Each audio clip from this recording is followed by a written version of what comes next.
Hər kəsə maraqlı olan Changan 4 düymə və 5 düymə fərqini göstərəcəm.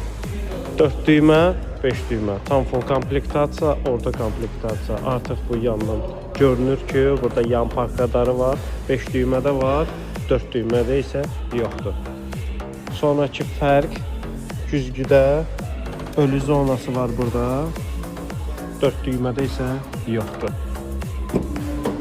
İçərinin ambiyansı var. Burada, ortada və digər reflektorda burada belə bir ambiyans var.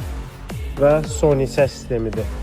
4 düymədə isə Sony səs sistemi deyil, zavodskoy səs sistemidir, öz səs sistemi və ambiyans yoxdur. Buralar bütöv gedir qara rəngdə. Bir də fərq nədir? Burada kürəyin şişmə yeri var. 4 düymədə isə yoxdur. Digər fərq burada 5 düymədir. Bu avtoparking funksiyasıdır. 4 düymədə isə yoxdur. Və ondan da əlavə bir dənə də fərq var. 5 düymədə bu orta hissə qol qoyulan yer var. 4 düymədə isə yoxdur.